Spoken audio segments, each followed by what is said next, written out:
जी, अस्सलाम वालेकुम। मैं हूँ Mohammad Amin Zahid Lodhi, agriculture officer, plant protection, tehsil Pakpattan.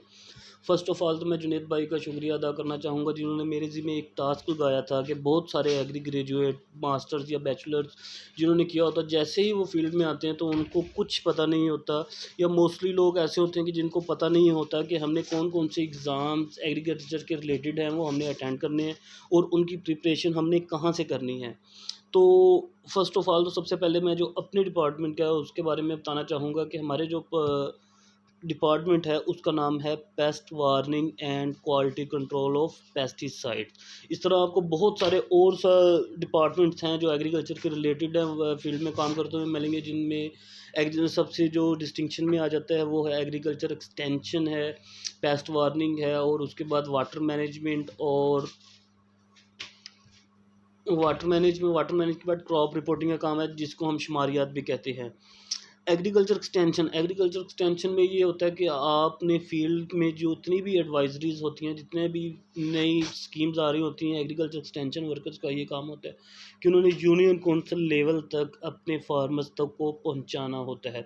उसके बाद आ जाता है पेस्ट वार्निंग में हम बहुत सारे काम करते हैं, जिसमें से जिस तरह नाम से ज़ाहिर है पेस्ट वार्निंग। सबसे पहले तो हम पेस्ट की फोरकास्टिंग करते हैं फील्ड में विज़िट करके कि कौन सा पेस्ट अपकमिंग थ्रेट बन सकता है।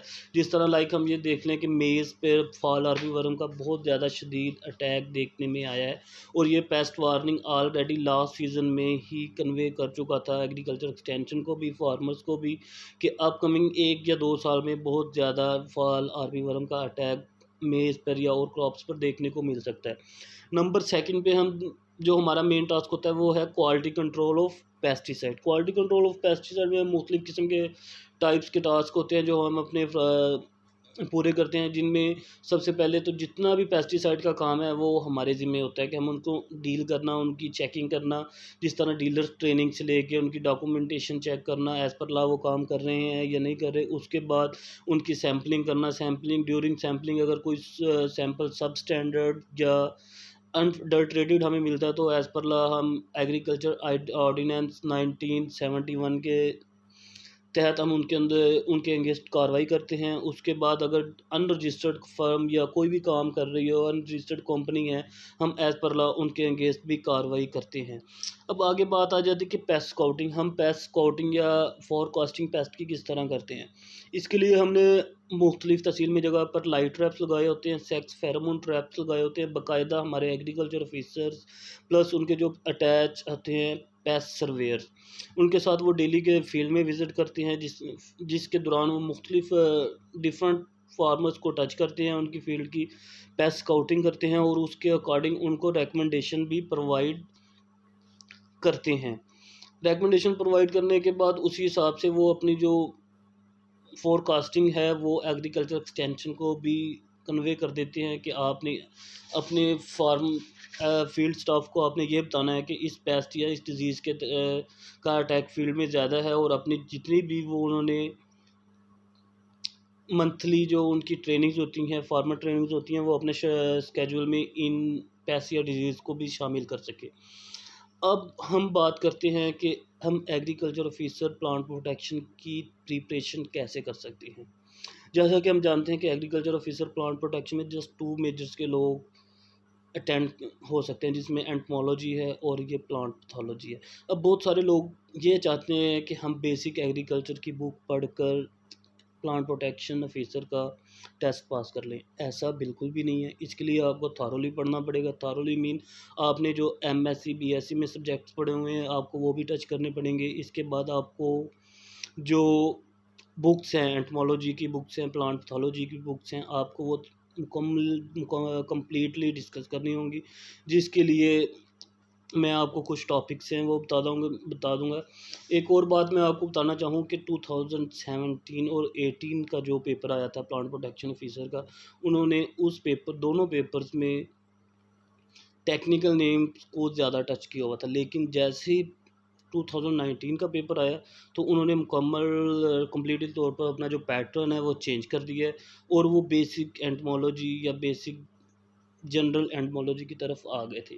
और जो 2020 के लास्ट में या 2021 का जो पेपर था, जो सीट्स अनाउंस हुई थी उन पे स्टे हो गया है। अब हम कंप्लीटली या यकीनी तौर पर ये नहीं कह सकते कि वो इसमें टेक्निकल नेम्स ज़्यादा पूछेंगे या वो बेसिक एग्रीकल्चर को टच करता है, लेकिन हमने दोनों चीज़ों को ही बहुत अच्छे तरीके से प्रिपेयर करना है ताकि हम उस पेपर्स में अच्छे मार्क्स लेकर हम प्लांट प्रोटेक्शन ऑफिसर बन सकें। अब हम बात करते हैं कि एंटमोलॉजी के रिलेटेड कि हमने एंटमोलॉजी में क्या क्या चीज़ें प्रिपेयर करनी है। सबसे पहले तो हम बात करेंगे कि इन एंटमोलॉजी की एक बुक है insect pest of South Asia Atwal की, 6 या 7th एडिशन उसका हमें देखने को मिलेगा मार्केट में। ठीक है, वो एंटमोलॉजी की प्रिपरेशन के लिए बेस्ट बुक है, जिसमें आपको टेक्निकल नेम्स भी मिलेंगे, क्रॉप वाइज मुकम्मल पेस्ट भी मिलेंगे, उनका कंट्रोल भी मिलेगा, आइडेंटिफिकेशन भी मिलेगी। आप उसको अच्छे से प्रिपेयर कर लेते हैं तो आपको बहुत काफ़ी हद तक आप एंटमोलॉजी का कोर्स को कवर कर सकते हैं। उसके बाद बेसिक एग्रीकल्चर है। बेसिक एग्रीकल्चर में आपको एंटमोलॉजी और प्लांट पैथोलॉजी का जो पोर्शन है वो बहुत अच्छे से कवर करना होगा, जिसमें आप उसके बाद आप नेट से केमिकल ग्रुप पेस्टिसाइड के उनकी क्लासिफिकेशन है वो आप अच्छे से उसकी डिटेल याद करेंगे, आप कितने क्लासीफाई है, उनको किस कैटेगरी में हमने डिवाइड किया हुआ है। हाउस होल्ड पेस्ट है आपने वो प्रिपेयर करने हैं, स्टोर्ड ग्रेन पेस्ट है, टाइप्स ऑफ नोजल्स हैं वो आपने प्रिपेयर करनी है। अगर हम प्लांट पैथोलॉजी की बात करते हैं तो प्लांट पैथोलॉजी में सबसे जो अच्छी बुक है वो है एग्रीओस की प्लांट पैथोलॉजी की बुक है, जिसमें हमने 4 चैप्टर्स मेन बहुत अच्छे से प्रिपेयर करने हैं, जिसमें नीमाटोड्स, वायरसेस, बैक्टीरिया और फंजाई। ये जो 4 चैप्टर्स हैं, इन्होंने 4 चैप्टर्स में बहुत अच्छे से इन चारों फाजल ऑर्गेनिज्म को हम डिवाइड किया हुआ है, डिवाइड करके उनको क्लासिफाई किया हुआ है और उनमें सबको उनके बारे में बताया गया है कि कि वो किस किस तरह क्रॉप्स को डैमेज करते हैं। उसके बाद क्रॉप्स की जितनी भी मेन क्रॉप्स हैं उनकी हम डिजीज़ और उनके काजल ऑर्गेनिज्म याद करेंगे, उनके सिम्पटम्स याद करेंगे। सिम्पटम्स के बाद हम देखेंगे कि सिम्पटम्स जो हैं उनको डिफ़ाइन किस तरह उन्होंने किया हुआ है, हमने वो भी याद करनी है। इसके लिए 1000 एमसीक्यूज़ एंटमोलॉजी के हमारे पास अवेलेबल हैं और उसके बाद एंटमोलॉजी और प्लांट पैथोलॉजी दोनों 1000 एमसीक्यूज़ हमारे पास अवेलेबल हैं। उसके बाद अगर आपको किसी भी किस्म की हेल्प चाहिए हो तो हमारा व्हाट्सअप नंबर आपके पास है, आप हमें व्हाट्सअप पर कॉन्टैक्ट करें। हमारा टेलीग्राम पे एक चैनल भी चल रहा है जिसमें आपको हर तरह का डाटा मिल सकता है। और अगर एग्रीकल्चर के रिलेटेड आपको किसी भी किस्म की हेल्प की ज़रूरत हो तो मैं और जुनैद भाई आपको हमेशा आपके लिए मौजूद होंगे। Thank you.